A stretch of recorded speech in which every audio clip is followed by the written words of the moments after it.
I'm Kerry Shale. And I'm Daniel Crespin. And this is Bob Dylan. Approximately.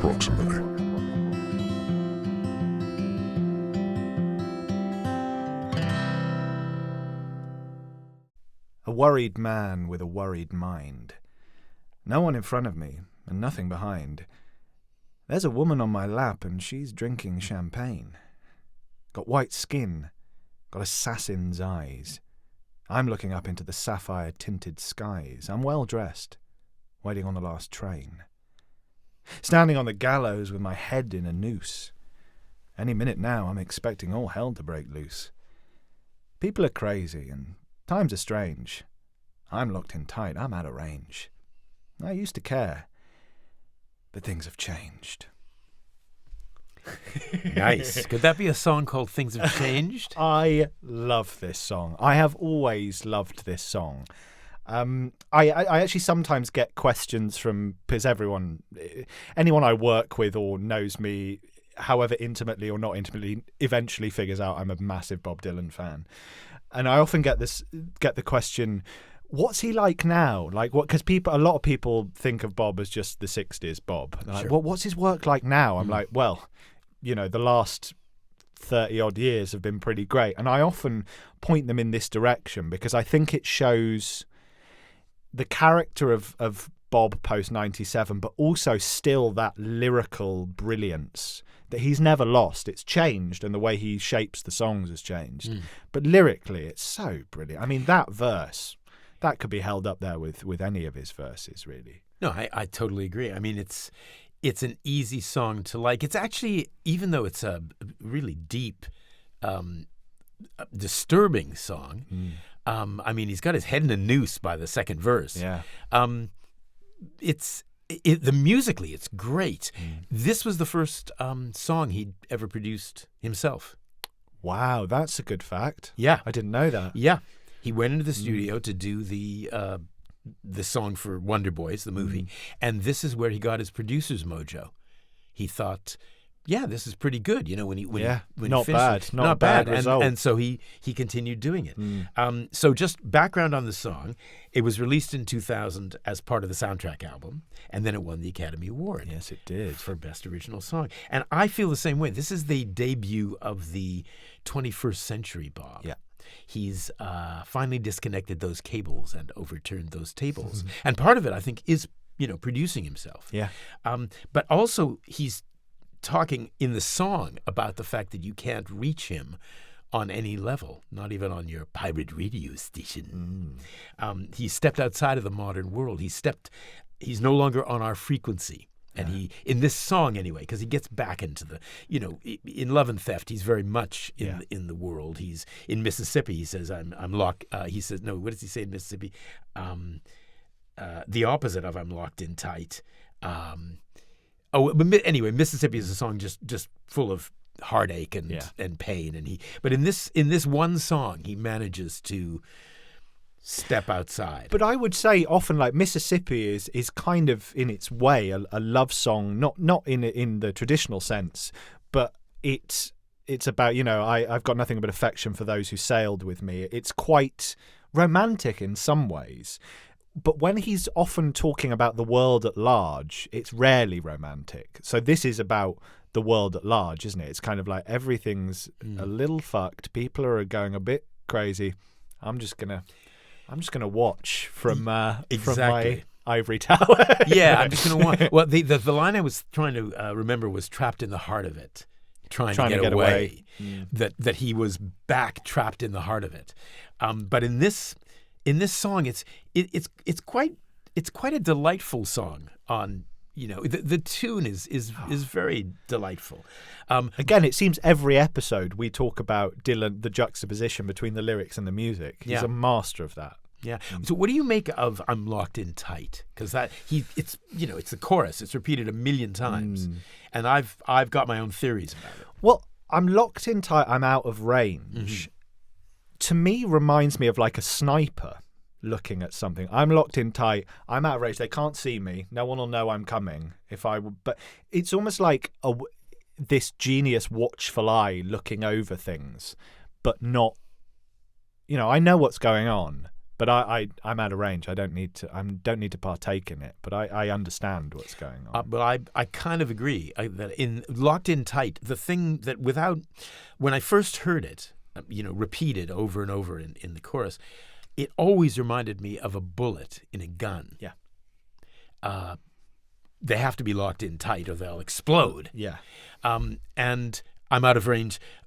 But you could also take it as a gunnery term. Like, I can't shoot anybody, even though I have a bullet in my gun, because I'm out of range. I'm out of range, yeah. I couldn't even if I wanted to. I'm out of range. I'm too far away. I'm that far away. Yeah. But it's so Dylan-esque that, because you could pour over it and you'll never really get it. But and the way he sings it as if it makes sense, as if it's quite clear, but it's actually totally opaque. It doesn't really make sense. But what you get is that distance. Yeah. And kind of like what I love about it is the distance.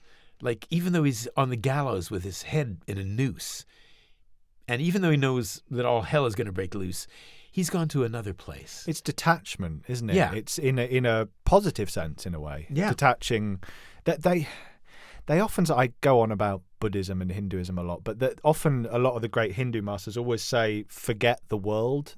So the world is kind of, almost this playground where stories are happening. If you can detach from that and oversee it, then you'll find peace. Well, that reminded me of the last episode we talked about, It's All Right, Ma. And It's All Right, Ma, I'm Only Bleeding is like a catalog of the world as he sees it when he's writing the song. And it's a catalog of horrors. Yeah.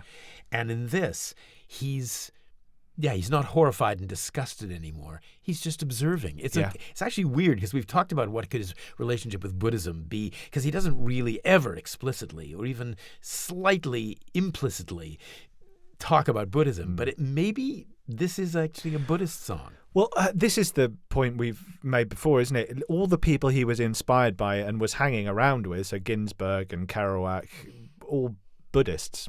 Creative Buddhists, true. And he would have read the Dharma Bums, and Buddhism, not just in the Dharma Bums, is throughout all of Kerouac's work. So, it's an interesting one. It probably subconsciously it's there. But interestingly, he was very influenced by Ginsberg. I'm reading the Robert Shelton biography, rereading the Robert Shelton biography, and at one point, he's asked, "Well, who are the poets you read?" And he says, "There's only one poet, Allen Ginsberg." As a matter of fact, he doesn't say that. He says, "There's only one poet, Allen Ginsberg," because he's young, Dylan. He says, "There's only one poet, Allen Ginsberg." So he was deeply influenced by him. But Ginsberg was also very political. Yeah. He was always on marches. He was trying to levitate the Pentagon.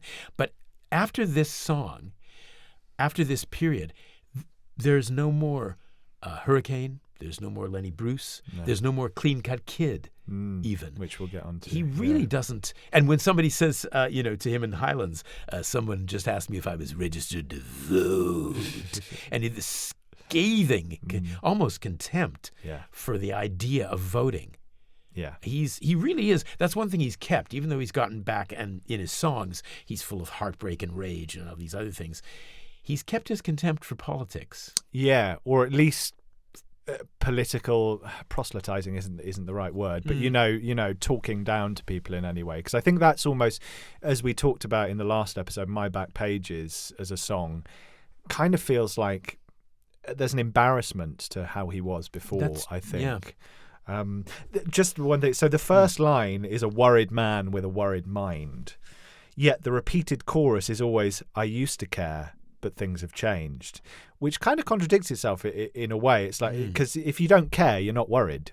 Do you know what I mean? That's a good point. Yeah, I just kind of thought, oh, that's interesting. He's flipped it on his head a little bit. Or maybe the first verse is what he used to be like, and then it's not until we get to the chorus that it's kind of like, maybe the first line is what he used to be like, because then when he says no one in front of me and nothing behind, it's like, okay, you're really alone.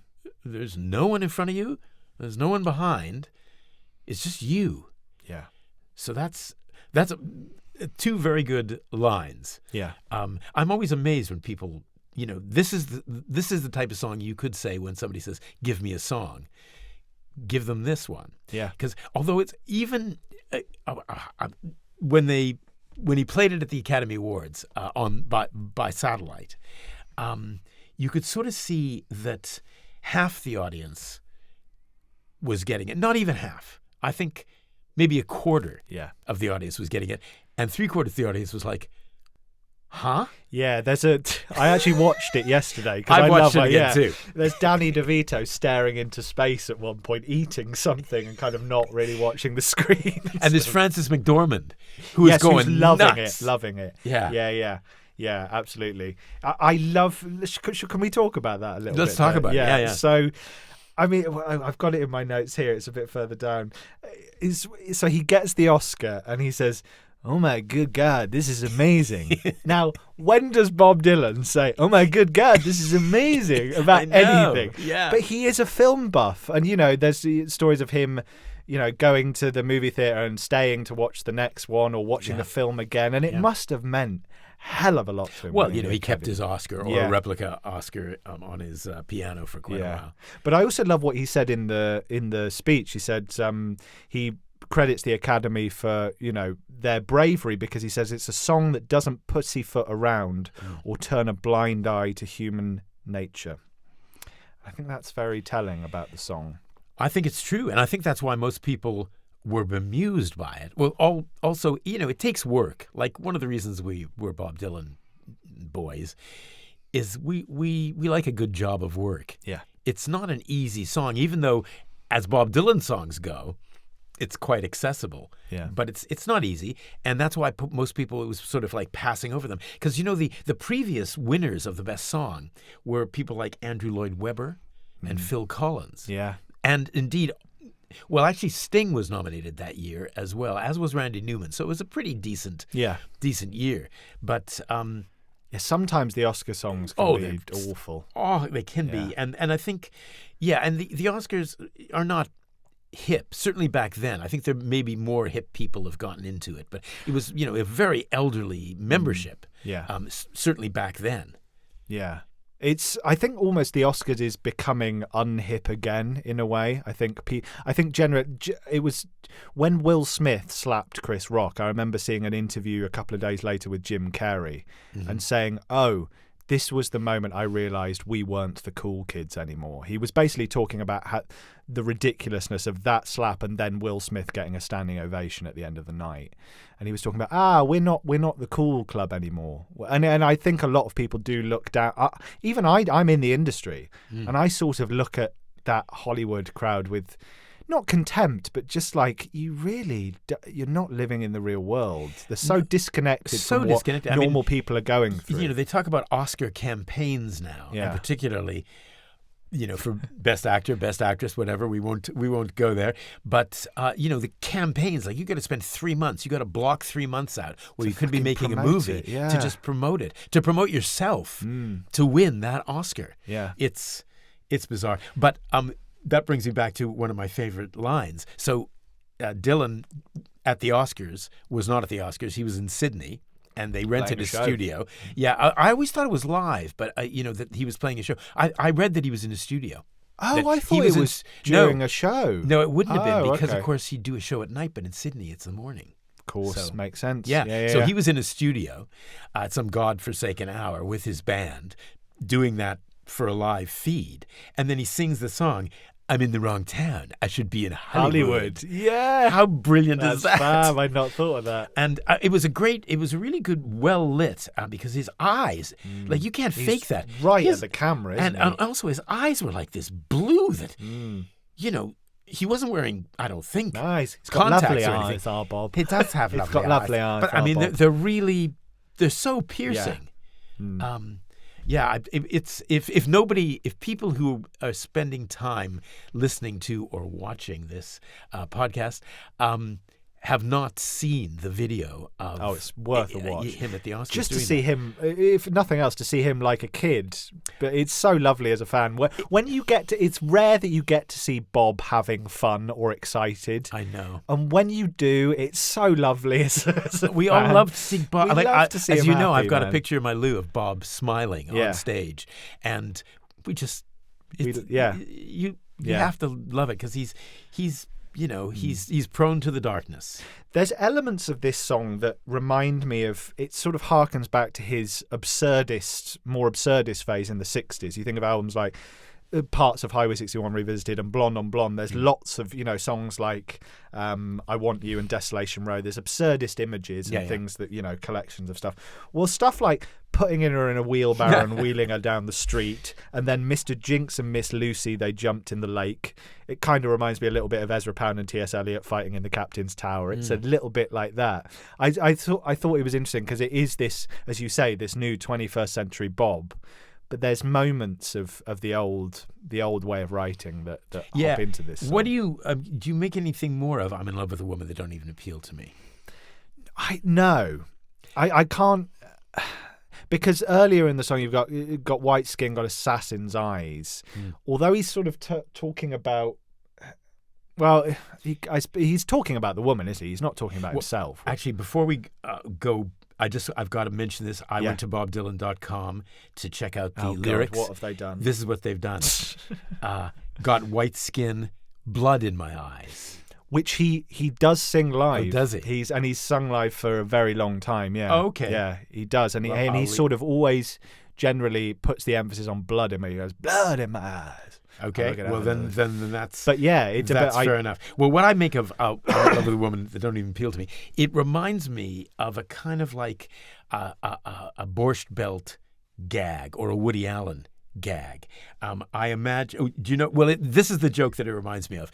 It's got the same. It's on the same wavelength. It's an old Woody Allen joke, which was in Annie Hall. By the way, have you seen Annie Hall? Yeah. Oh, yeah, good. Because I was going to say, I don't know if Dan's seen Annie Hall. No, I haven't seen Manhattan, which I'm very ashamed of. Yeah, but Annie Hall. No, I get love your Annie ass. Hall. Yeah.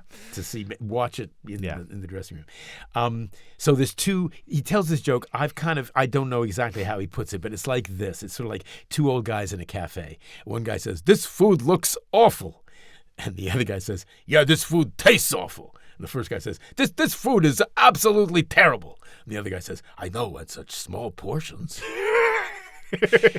That I'm in love with a woman that don't even appeal to me reminds me of that for some reason. There's something about, in a way, it's also like actors and musicians, I suspect. I don't know if musicians are the same, but with actors, Suzanne often said to me, do you realize that like you're always, auditioning and wanting to get a job, and then when you get the job, it takes about a week, and then you start complaining about it. Yeah. Oh, yeah. And I said, yeah, but that's not just me. That's all actors. Yeah. And she said, is it really? And then I think Luke was over at the time, and he said, "Oh yeah, yeah." The best part of being an actor is the 5 minutes after you get the call from your agent saying you've got the job. I know. Then it's like, fuck, how am I going to do the part? And maybe life is that all people are like that. But I think I'm in love with a woman that don't even appeal to me is a bit like that. That's why what I mentioned. It also, now you bring it up, it reminds me of 3 years earlier. He sings, "I'm sick of love, but I'm in the thick of it." So it's a theme that comes up. Kind of, I'm in love. Kind of wish I wasn't. Do you know what I mean?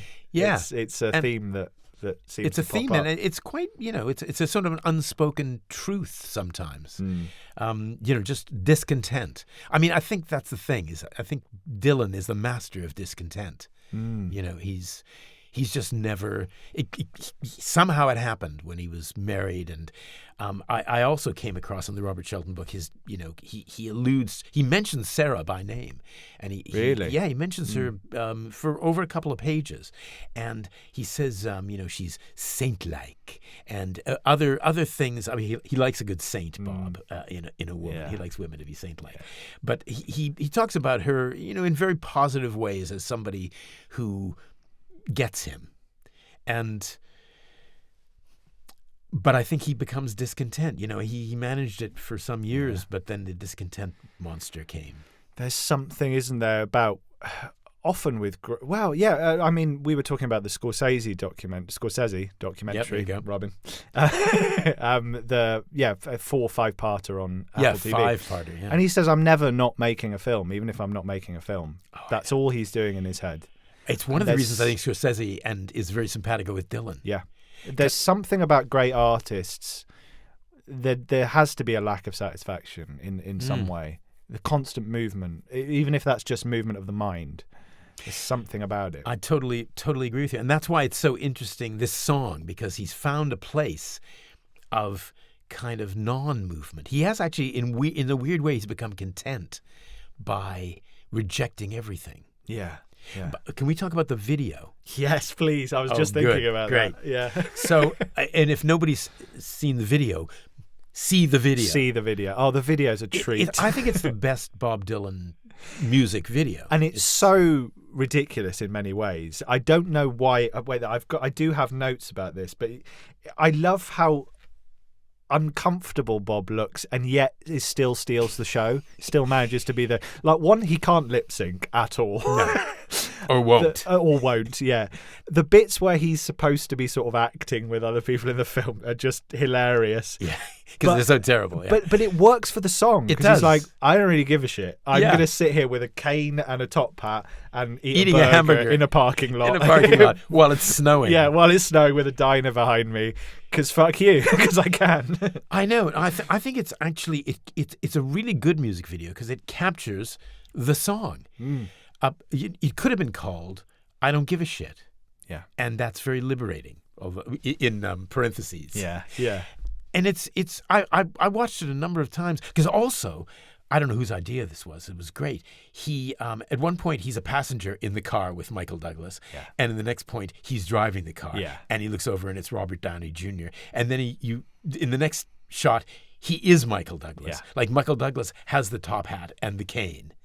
It's great. It's really good. Yeah, I think I agree. I think it's my favourite Dylan music video. Although I do have a soft spot for Duquesne Whistle, even though it's horrific and strange, and it is worth seeing. Duquesne Whistle, but you have to have you have to lie down in a room with a cloth over your head afterwards. But I do think the video is just very well. I think the filmmakers must have had something to do with that. I don't know anything about it because they use footage from the original. Yeah, a little bit of footage from the original film, but they use the lighting from they recreate the lighting. Yeah. And Michael Douglas was definitely involved in the video. Absolutely. Yeah. Because there's a single shot of him in the parking lot, isn't it? Lip syncing to part of the song. Yeah. Have you seen the film? Have you seen Wonder Boys? Yeah, no, I saw it when it came out, and it got a lot of hype, and I barely remember it. Yeah. I remember being. Have you seen it? No, I haven't, but I've heard it's one of those kind of films. Yeah, I think it was. It got a lot of. There was probably an Oscar campaign, and Michael Douglas's publicist was probably involved, and Robert Downey Jr.'s publicist. But I remember sitting through it, and just at the end, I thought, good closing song over the. I think it was over the closing credits. Things have changed, it left no impact on me whatsoever. Yeah. Do you remember at the time of it coming out, you'd had Time Out of Mind 3 years before, and then this, and he wins the Oscar. Did it feel as a Dylan fan of kind of like, oh, he's back in the zeitgeist somewhat, or he's back in, I can't even remember it. I'm afraid it all kind of blends together. But I know that I tried to. Michael Chabon, who wrote the book Wonder Boys, is a huge Dylan fan, and I know I've tried. I've read a couple of his books, but I find them kind of difficult. Very sort of he creates worlds and then gets very involved in them. It's very much like a kind of a Bob Dylan-y sort of thing, but it's never particularly excited me. Right. So it just. Well, although you never know, with Bob Dylan, you can go to a song that you didn't think was much cop or that didn't affect you, and then boom, 20 years later, you think, oh my God, this is brilliant. So I must give him another chance. This line, because we were talking about Hollywood before, and he talks about Hollywood in the song, only a fool here would think he's got anything to prove. Is this a critique of Hollywood? Because to me, as an actor, that means if you think succeeding out here shows your value, your worth, your talent, you're out of your goddamn mind, in a way. That's an kind of how I think about it. It's such a lot, which is why I find the Oscars really difficult to watch, because it's basically they're very talented people, most of the people in the crowd, but it is a lottery. It's literally like the person going up to have won the lottery. It's like the likelihood of being a film star is so small. And there are lots of people I know who are phenomenal actors who never get anywhere near that. But, I think the thing about, like, if we went to the Oscars, we'd, as they say, drink the Kool-Aid. Yeah. And that's the thing. Is actors are very good at, like, I've been in one or two really terrible plays. And luckily, only one or two. And you have to drink the Kool-Aid. Like, you have to convince yourself that it's not terrible. Otherwise, you can't get up in the morning and go to work. So we're very good at self-deception, because that's what acting is. What we do. Yeah. So you see those people, and you see those smart people. I don't know how somebody like Frances McDormand kind of gets through the Oscar ceremony, because it's just, I'm sure, or the Coen brothers, or Woody Allen just didn't go. Yeah. Brando as well, famously. Yeah, a lot of the greats. No, not a lot. A few of the greats could actually they walked the walk, and they didn't go. Yeah, but you've got to be in a position to have a massive stardom to be able to do that. Like, I don't think Marlon Brando would have done that for his first Oscar ceremony. No, but Woody Allen did. Did he? I have to say, Woody Allen's never been to the Oscars. Wow, not once.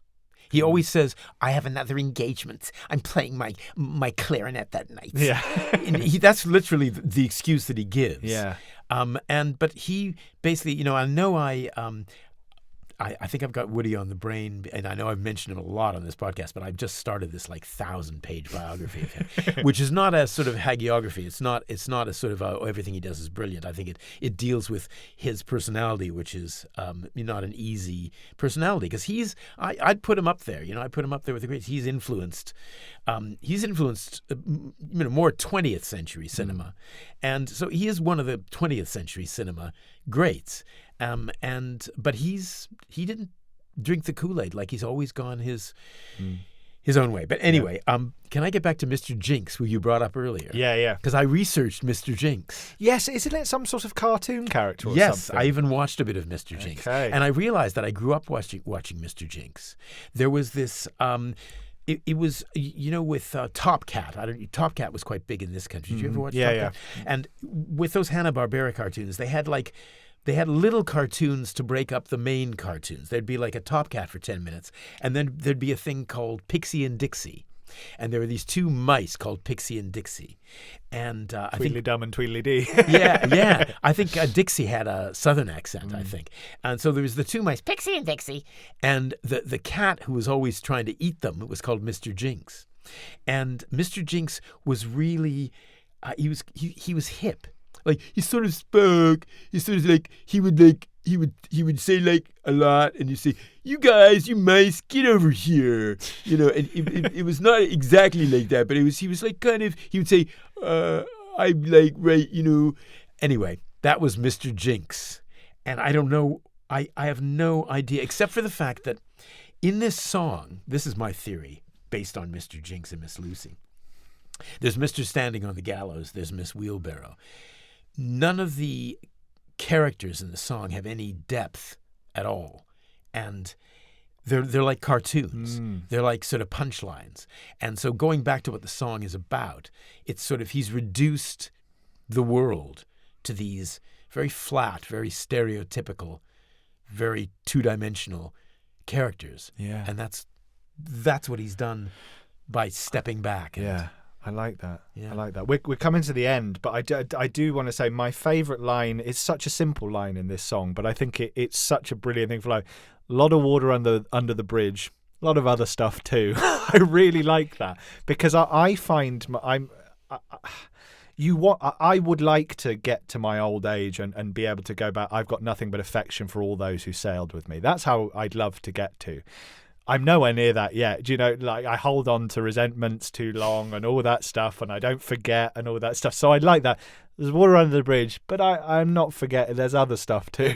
There's a lot of shit happened. I won't forget. I can forgive. I'm not going to forget. But an opposite line to that, because we haven't really discussed a lot about the lyrics, because there's a lot of great stuff and mystifying stuff, like going to take dancing lessons, do the jitterbug rag. I think it's talking about the film, apparently. I've read this up. There's bits of the film where about that. There's stuff about the jitterbug. So. Yeah. Yes, I think and what about going to dress in drag. Yeah. Is there any of that in the film? Again, I'm not sure. It feels Hollywood vibes, doesn't it? It feels like, I'm going to go to this town, I'm going to dress in drag, I'm going to do this, I'm going to be the showman. Yeah, but dress in drag means, like, for a man wearing a dress. Yeah. So that's seems to come out of nowhere. I'm completely mystified by that. Maybe it'll come to me in, like, 20 years if I'm around. But speaking of time, like, the next 60 seconds could be like an eternity. I think he sees it's again kind of Buddhist in a way. He sees everything is everything, like 60 seconds eternity. Yeah, what's time means the nothing. difference? Yeah. The only time is now. Yeah. Yeah. I also love this, like, sorry, we've run over a little bit, but I love this. I hurt easy, I just don't show it. Yeah. Now, that's a lot from Bob, because he doesn't, we don't know enough about Bob, but, like, I think that's almost a personal admission, that feels like. And I think it's attached to you can hurt someone and not even know it. So I think there's so much in there. Like, I take it as I hurt easy, like I get hurt easy, but I hurt people easily. Without meaning to. Yeah. So I think it's kind of I love it. I think it's a great piece of writing because it's kind of a confession, but maybe not. Maybe he's just saying I'm being hurt all the time and nobody gets me. Who knows?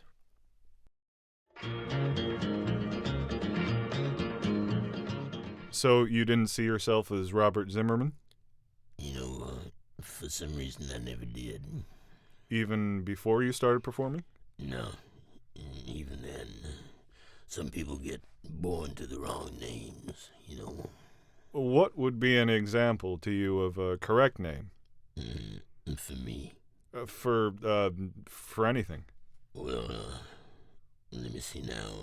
That podcast thing, Bob Dylan, approximately, it's a good name. Oh? Why? Well, it's right on target. So direct. I see. Do you listen to it? No, Ed, it's not my destiny. Then how do you know about it? Or a friend of mine might have mentioned it, might have said she subscribed to the damn thing. Well, I understand podcast subscriptions are important, as are ratings and reviews. By speaking out like this, No, hold up there, Ed. I'm not a spokesman for anything.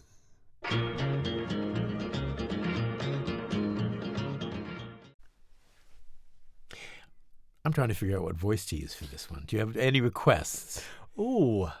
Well, what's a mid-80s Dylan's quite a difficult one to do because it doesn't change that much from the 70s. Now let's do a more of a character voice, I think. Okay. Okay, I'll just make one up. Everybody wants to know why he couldn't adjust. Adjust to what? A dream that bust? He was a clean-cut kid, but they made a killer out of him. That's what they did. They said what's up is down. They said what isn't is. They put ideas in his head he thought were his. He was a clean-cut kid, but they made a killer out of him. That's what they did. I have no idea. But it could be. I love it. Could be we anything. Start our world tour of voices that we do from there. So that's from Empire Burlesque. Clean Cut Kid. And which was 1985. Did you know that it was an outtake from Infidels? Yes, I did. Yeah, I just found that out in my research. I thought, wow, I can see why they didn't use it because it wouldn't have fit on Infidels at all. No, although Infidels does have, it's got neighborhood bully and stuff like that, which is I guess, he doesn't maybe talk too about much like Clean Cut Kid. Yeah, he doesn't talk geopolitics often, does he, Dylan? But he does twice in those recording sessions. Yeah. It sort of feels like the anti-war song that people were expecting from Bob during Vietnam to me. Yeah, it's way that they were never going to get. It's way too late, though. I mean, I've got some good things and some bad things to say about it. To me, it's like a fast food burger. It's cheap but tasty. Yeah, it's not an actual steak, though. I mean, I think it's and there's so many. I mean, going back to that period, there were so many better songs about Vietnam. I mean, do you know Sam Stone by John Prine? That song, there's a line, I think it's possibly even above any Dylan line, my favorite lyric ever. Because obviously it's about a Vietnam vet who comes home, gets addicted to morphine and all that stuff. Yeah. So it changed the view. It's the narrator in the verse, but then in the chorus, it's the soldier's little girl is talking. It says, "There's a hole in Daddy's arm where all the money goes, and Jesus Christ died for nothing, I suppose." I mean, that is songwriting genius. Yes, absolutely. And it was 1971. Yeah. Rest in peace, John Prine. Yeah, absolute brilliant. And so you can compare this with that, but it will not come out well. Well, so another one I thought is Born in the USA, which isn't one of my favourite Springsteen songs to listen to, but lyrically is very good. You know, Born Down in a Dead Man's Town, the first kick I took was when I hit the ground, which is why it makes me laugh when some Americans think it's a gung-ho patriotic song. Yeah. It's quite the opposite. No, I think everybody knows that now. But anyway, Dylan created the zeitgeist over and over and over and over and over again until the mid-'80s. And here he's following the zeitgeist, because at this point, this was the time when all the Vietnam films were coming out, Platoon and all those, even Full Metal Jacket. They were all coming out around this time. So he was like following the zeitgeist. And it was, so, the song rocks, and there's a lot of funny, good, interesting, Dylan-esque things about it. But it's too late. It's too late. Yeah. It was too late. Like, we can listen to it now. I can listen to it now and think, okay, but back then, Empire Burlesque. This is the first track from Empire Burlesque we've covered. And I went through an Empire. I listened to all of Empire Burlesque when we chose this song. And I started off and I thought, come on. Yeah, I don't even mind the drum sound. I was in a good mood. It was a sunny day. I put it on. I went for a walk. And I thought, why is everybody always trashing Empire? Why did I spend my life trashing Empire Burlesque? Yeah. The second song, the third song, the fourth song, the fifth song, the sixth song. Yeah. And then you think, oh, geez, I can't fucking take it anymore. Yeah. I give up. I surrender. It's shit. I mean, one song at a time is okay, I guess, but it's hugely overproduced and badly produced. Although he was just doing his job. Like, apparently Dylan came to him. I think Arthur Baker is his name, wasn't he, the producer? He said, Bob came to me and said, I want to sell as many copies as Madonna and Prince. I want you to help me do that. And so he said, well, this is what I do. And Dylan said, well, then do it. Well, it was that transformative time in music where everything was going electronic and synth was coming in. And how do you can't just ignore it, really. Well, you can, but... You absolutely can. Yeah. I mean, Dylan's always ignored those things. Yeah. He's always ignored them. And Dylan never sounded like anybody else. No. You're right. And what I noticed as well is Dylan is very careful throughout his career to never comment, until this song, I think, never comment explicitly on specific wars. It's never a particular war, like Born in the USA is clearly Vietnam, at Caisson, and it also says that. Masters of War is about the military-industrial complex and the people making money from war. With God on our side, he names a million different things from the past, but it's never about one specific war, which makes the message universal, whereas this is explicitly Vietnam. They sent him to a napalm health spa to shape up, for instance, is one of the lines. And I think there's a reason Bob doesn't comment on specific wars, because he can't do it very well in a way. I mean, I don't know what his headspace was like at this time. Very low on confidence and self-assurance, I think. I think so, because he was one thing that I like about... I mean, there's a number of things I like about the songs. These are the good things I like about the songs. I thought, what are the good things? I thought it's kind of like a Chuck Berry song. Like it's... And then the more I dug into it, I thought it actually is it is a Chuck Berry song. It's a political song written by Chuck Berry. Chuck Berry, I don't believe, ever wrote a political song. But to me, with the beat and the guitar by Ron Wood, it's a rocker. It's a rockin' sort of political song. And when I was bopping along to it on the summer day, I thought it was... I thought it was fun. It was a fun political song. And I particularly like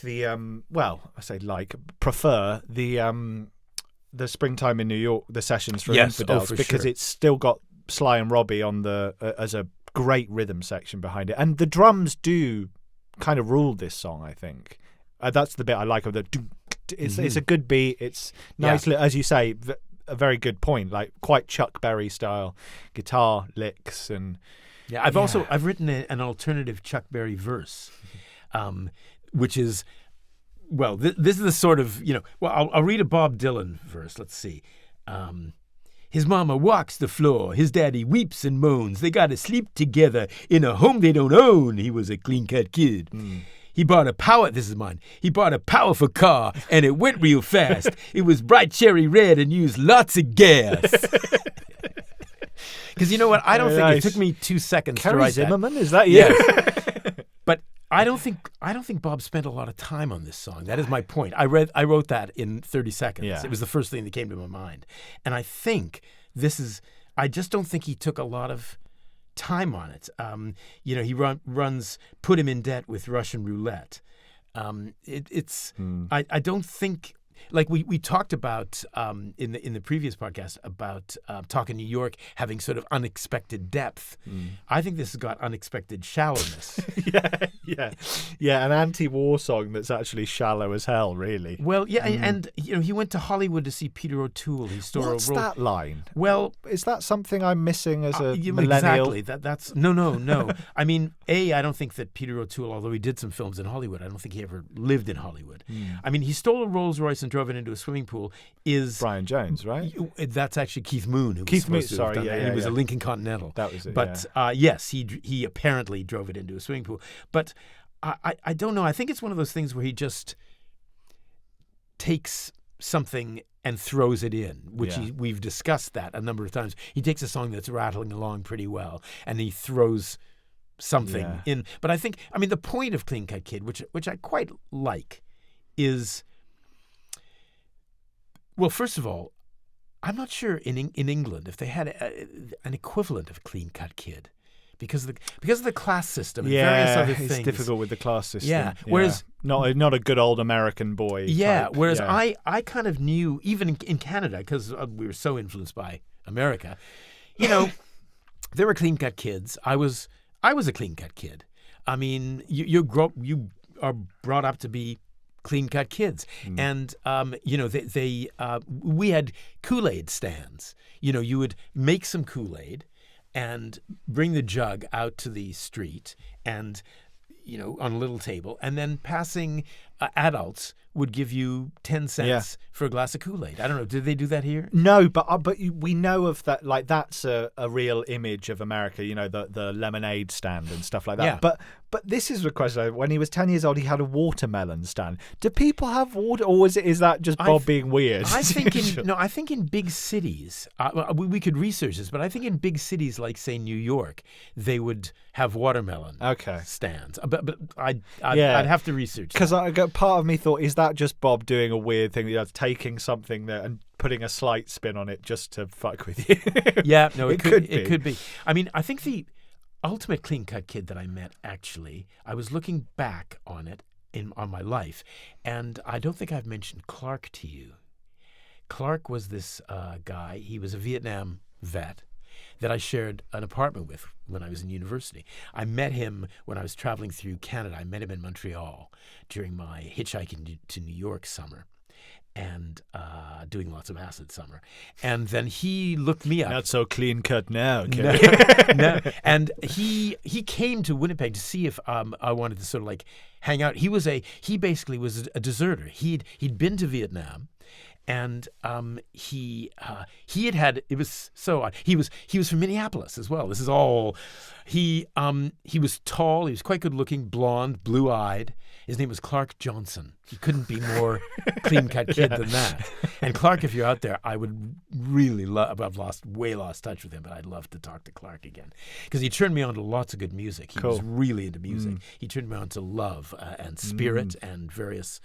And in fact, the reason that I went down to Berkeley after I left Winnipeg and hitchhiked down there was because Clark said Berkeley is really cool. And what's the famous Love album? I can see the cover. Forever Changes. Forever Changes, that was it. Yeah. So Clark went to Vietnam. His Vietnam story was like unlike any Vietnam story I've ever heard. Clark, he was really smart and very charming. And he was always into music, and he wangled himself a job at the radio station. He was like Good Morning Vietnam. Right. And he basically, he became a radio operator. That's how he got into the whole thing. And he ended up not going into combat. And he was spent, I think, his entire tour in Saigon, just working at this radio station. And then he was sent home after his tour of duty, and thought, well, now I've got a huge wad of cash, and this is all great. And then they said, yeah, you've got, if you read the paperwork, you've got another year in the army, and that meant sort of like doing drilling and unpleasant things with guns, and so he just didn't go back. He just went up to Canada, man. which is where I met him. Yeah. So that was his unusual sort of clean cut kid. Whereas this poor schmuck, it was like everybody else. I mean, some of the the heavier lines, like he was wearing boxing gloves. He took a dive one day off the Golden Gate Bridge into China Bay. Yeah, so he kills himself in the song, essentially. Yeah, I don't know if it's... So there's two halves to this. I've looked at this a lot. So he was wearing boxing gloves. He took a dive one day. So we know as boxing fans, if you take a dive, that means you throw the fight. So, but it also sounds like he's diving off the Golden Gate Bridge. But I think he's diving into China Bay, which I think is China White heroin. Okay, that's very good. Yeah, that's what I think it is. I don't think because I've read some things where he says this guy committed suicide. I don't think so. I think he became a heroin addict. That's interesting, and that's going along with the zeitgeist in a way. That's a story as it's kind of Vietnam, a classic story. Coming back, being heroin addicts. Also, I noticed the Russian roulette line. Yeah, that to me seems like a Deer Hunter reference because it certainly does. 4 years. I think this came. When was Deer Hunter? Was that late 70s? Yeah, late 70s. So it made an impact by then. I think Robin will look that up, and then he'll flash 1979. 78, I think, something like that. We shall see. Yes, I think he bought the American Dream, but it put him in debt. It's not his greatest line because it's witty. It is witty. Yeah. I mean, I think this is a witty song. I think this is something he dashed off, but he spent more time on it than he did on Lenny Bruce, say. Yeah. He drank Coca-Cola. He was eating Wonder Bread. Did they have Wonder Bread here? No. What is Wonder Bread? Oh, Wonder Bread. Is it good? Wow, Wonder Bread. Imagine bread, or like imagine a white bread that you could get in this country. What's the biggest white bread? Just like, I don't know. What's a thingy? Warburtons or something. Yeah. And imagine it with tons of sugar in it. Okay. I mean, like it's sweet. Sweet bread. It's sweet. It's full of chemicals. Yeah. And you grow up on it. Like I grew up on everybody, and it's really it's great with sandwiches. Yeah. Peanut butter and jelly sandwiches. It's on like Wonder the Bread. It's Subway bread at Subway. Have you ever had a Subway sandwich? Subway the chain. Not for years. There's loads of you can smell emulsifiers. You can smell the sugar as you walk past. Yes. Normally, it's only the Patreons who get our bakery section, so you're very lucky today. But £5 a month. So we were all clean-cut kids. I grew up in Canada, and I was a clean-cut kid. It's only when and luckily I didn't have to go to war. But we've been talking about because I've been very ill. Well, not very ill. Just had an awful chest infection. I've been quite ill. So I've been in bed a lot, binge watching Better Call Saul. Chuck's a clean-cut kid. Yes. And I've been bitching and moaning about Chuck to Kerry, who's already seen the show. Chuck is somebody who lives by the rules. Lives by the rules and would bore me to death if I had to spend 5 minutes with them. And it's interesting that, clean-cut kids actually, gloves off, boxing gloves off.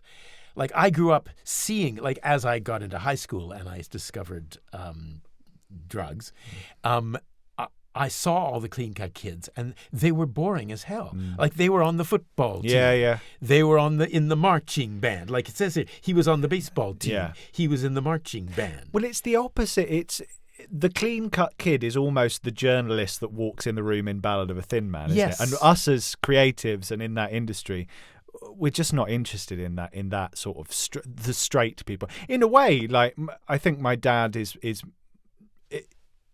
isn't a clean-cut kid, but was brought up to kind of be a clean-cut kid. He did everything he was kind of supposed to, and there are still people out there living clean-cut lives. Yeah.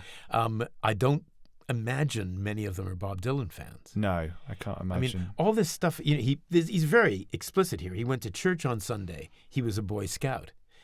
Even Bob Dylan, who, is a church-going man, or maybe at this point, I think he was at his lowest ebb. I don't know. Yeah. I think he's become a church-going man again.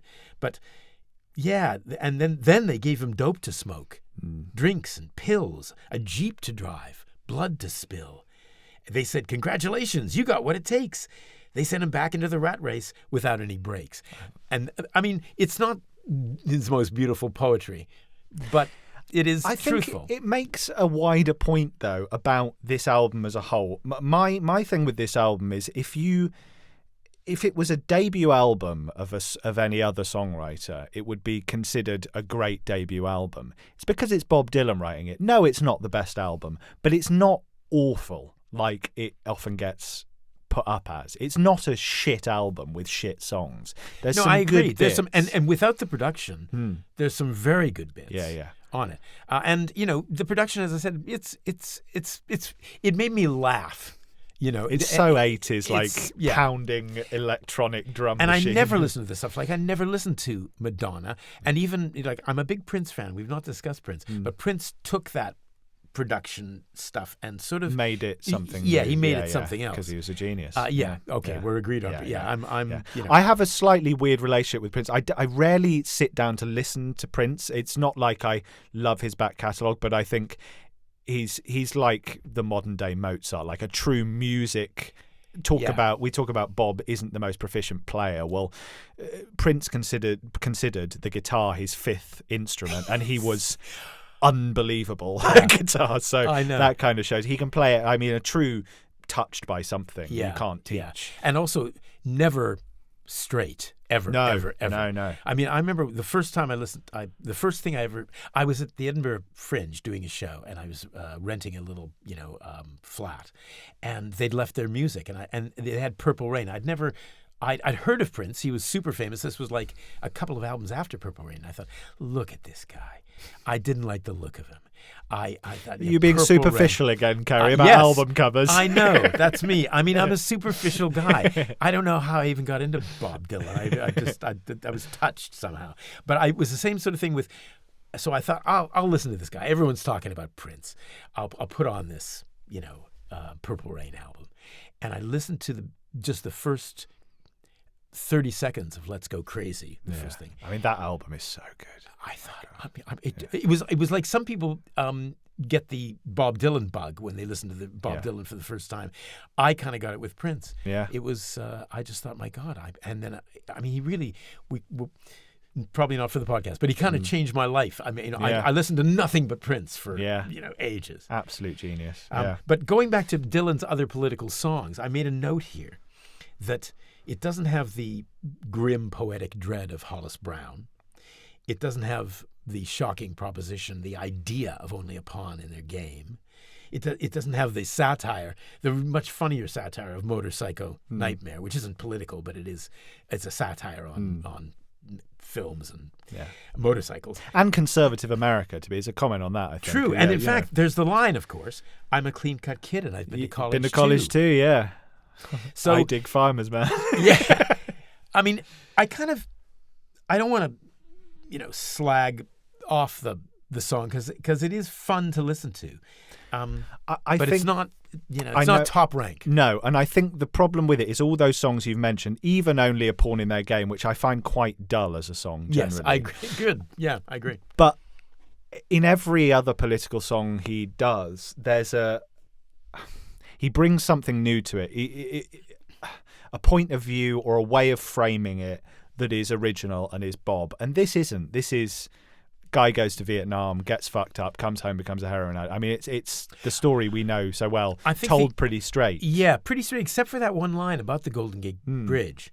And I'm giving him the benefit of the doubt here because I thought if that line is, he falls into China Bay, it's that he hasn't stopped falling, that his life is passing through his head because there's all these little scenes, they're out of sequence of being a clean-cut kid, his youth, his parents worrying about him, dreaming about being a tennis star or a movie star. Maybe that's why he goes to Hollywood to see Peter O'Toole, or a rock star like Keith Moon. Maybe that's why the thing is driven into a pool.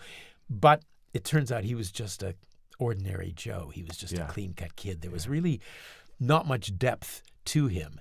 I think so. I wish there were more lines like that line where possibly everything is changing. I really like this line, and it reminded me of a joke by a stand-up that we both enjoy. So they put ideas in his head that he thought were his. Yeah. It reminds me of have you seen the Louis C.K. joke about the soldier on a plane, and Louis in first class thinking of giving up his seat? He's like, this guy's giving his life for the country, he thinks. He's like, but that's good enough. He's been told by everyone in his life circle that that's a good thing, and he's doing it. And it reminded me of that. Yeah, but Louis says, but I'm in first class. Yeah, but I'm in first class. And he's in cattle class. Yeah. I should give him my seat. I never have. I want to make that clear. I've never really even seriously thought about it. I think that Louis C.K. joke is very much, allied to the song, really. I mean, I think Dylan does feel bad about these clean-cut kids who were turned into junkies. Yeah. Through his fog of whatever he was kind of going through. And even, Vietnam was obviously I wasn't alive for it, but was such a monumental shift in American public opinion in terms of it was the first televised war, really. So even Dylan, who tries to stay out of politics, couldn't not mention it. Even the Rolling Thunder review clearly he says it's about, I was outside on the porch and there was thunder coming. I thought, Rolling Thunder, that's cool. Bullshit, is it? It's about Operation Rolling Thunder. Yeah. So, right at the end of the Vietnam War was when Rolling Thunder, right? 75, yeah. So it was already over. Was it already over? I think it was. I think they're in negotiations. Something like that. Yeah, something like that. Thank you, Robin. We'll put it on the screen. So yeah, I just think he can't quite, as much as he wants to, can't not cover it in some. Yeah, I think that's because he was at a low ebb. Because I think he did, in a way, he did good by not writing his Vietnam song. I actually think. Oh yeah, I agree. He would have emerged better if he'd probably not written this song.